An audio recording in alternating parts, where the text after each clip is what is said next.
이 저출생의 청년들의 이탈까지 이어지면서 지역은 생존을 걱정해야 하는 상황입니다. 특히 지역 산업을 받쳐줄 인재를 키워내는 게 중요한 과제인데요. 이 지역 수요에 특화된 고등 직업 교육이 핵심 대안으로 떠오르고 있습니다. 먼저 영상부터 보고 오겠습니다.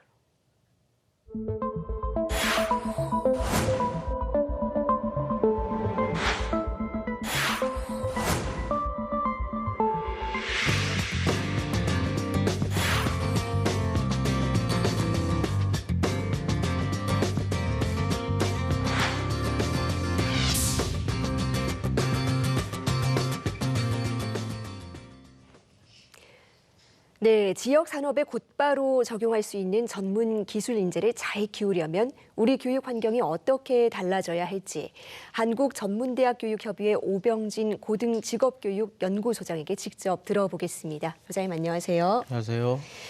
예, 요즘 이 청년 고용률이 주춤한 상황에서도 이 전문대학의 취업률은 굉장히 높은 수준 유지하고 있습니다. 여기에 더해서 이 실제로 지역에 남아서 일하는 사람들의 비율이 높은 걸로 알려져 있는데 이 실제 현황 어떻습니까? 네, 전문대학은 전문 직업인 양성을 목적으로 산업소에 맞는 교육과정을 운영해 왔습니다.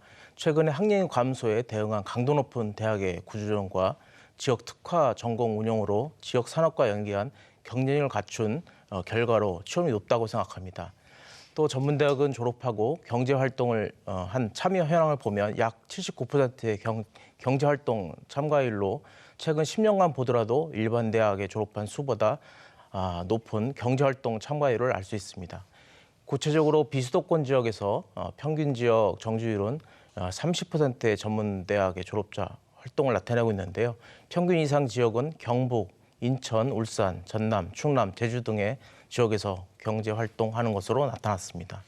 네, 이런 역할을 지원하기 위해서 지난해 직업교육 법안이 발의가 됐습니다. 하지만 아직까지 최종 통과가 성사되지 않았는데요. 이렇게 네. 법적 기반이 없어서 생기는 문제, 그리고 이 법이 통과되면 교육 현장이 어떻게 달라지게 될지 설명 부탁드립니다.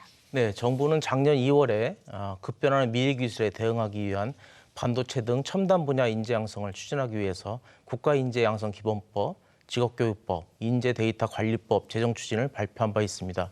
특히 2023년 8월에 정부에서 발표한 중등 직업교육 발전 방안에서 일반계 고등학교 직업반, 소규모 직업계 고등학교를 거점으로 선취업 후진학 성장 경로를 준비하고자 했고요.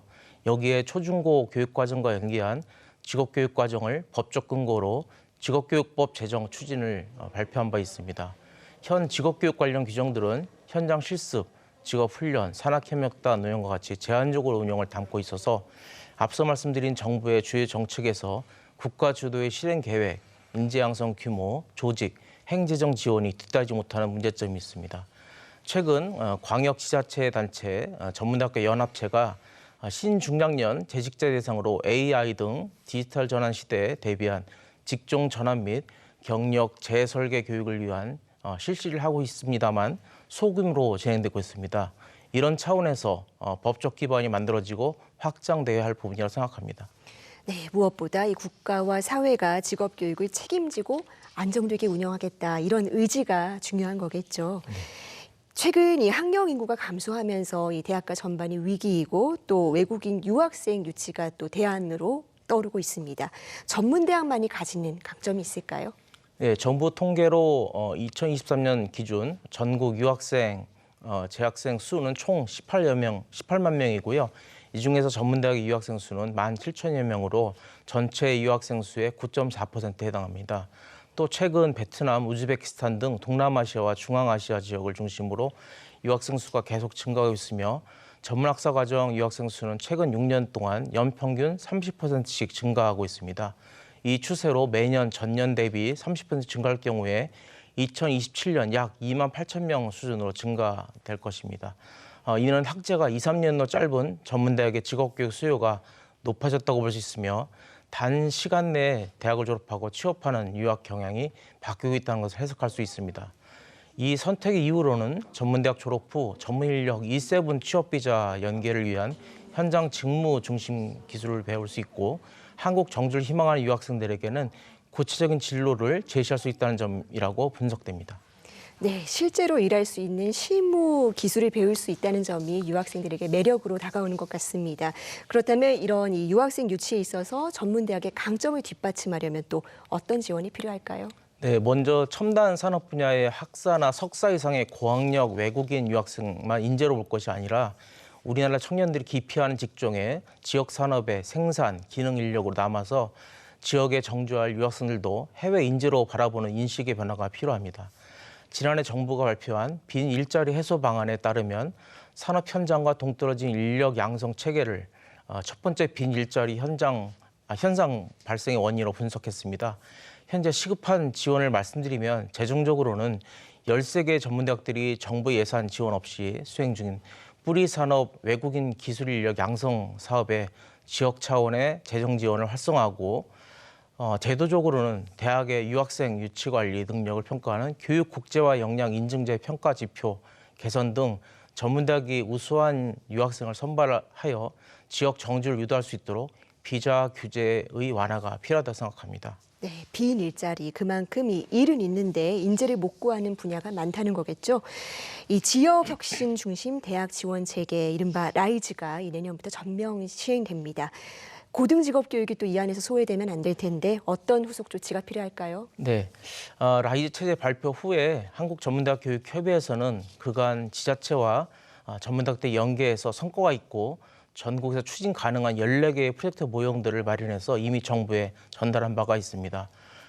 첫 번째는 지역 특화 등 실무 인재 양성 모델이고요. 두 번째는 신중장년 대상 직업전환 모델이라든가 창업, 평생 직업교육 모델이고요. 세 번째는 지자체나 산업체 연계한 산학협력 프로젝트 모델이고요. 네 번째는 고교 연계 선취업 후진학 모형으로 구성됐습니다.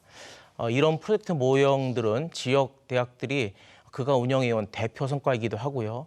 향후 라이즈 체제에서도 지속적으로 연결돼서 지역 경제에 기여할 것으로 생각됩니다. 특히 라이즈 체계에서는 중요한 부분은 지역의 어떤 대학의 역할이라고 생각합니다. 특히 직업교육은 일과 삶에 직접적으로 연계되어 있어서 이런 측면에서는 전문대학이 참여하고 역할할 수 있도록 행정적 지원, 재정적 지원이라고 생각합니다. 예, 총선이 이제 20여일 앞으로 다가왔습니다. 말씀해 주신 것처럼 이 전문대학의 직업교육이 지역 균형 발전을 위해서 굉장히 중요한 과제 중 하나입니다. 이 선거를 앞둔 정치권에 제언이 있다면 마지막으로 한 말씀 부탁드립니다. 네, 전국 전문대학은 이번 22대 총선에 맞춰 전문대학의 지역경제 활성화에 지역 혁신에 앞장선다는 목표로 정책 아젠다를 준비하고 이 정책 아젠다는 크게 3개로 나누는데요. 첫 번째는 평생 직업교육 지역혁신체계 강화, 두 번째는 직업교육 기반 외국인 유학생 정주 지원체계 강화, 세 번째는 지역혁신 주체로서의 전문대학 역할 확대 영역으로 전문대학이 그동안 주요 기능을 했던 평생 직업교육, 지역 정주형 외국인 유학생 양성, 지역 내 역할 확대 측면에서 연구돼서 제시됐습니다. 그간 전문대학은 지역 주력 산업과 협력해 왔으며 전문대학 졸업생의 지역사회 정주에 높다는 점을 고려해서 전문대학과 지역의 시너지를 높이자는 방향으로 이번 정책 아젠다를 발표하게 됐습니다.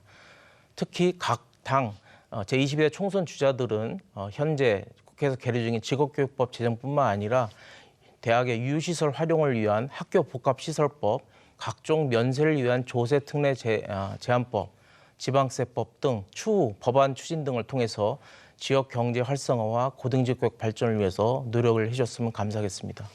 네. 우리 지역 산업을 지탱할 핵심 동력입니다. 이 직업교육 환경을 개선하기 위한 지원과 관심 기대하겠습니다. 네. 소장님 오늘 말씀 고맙습니다. 감사합니다.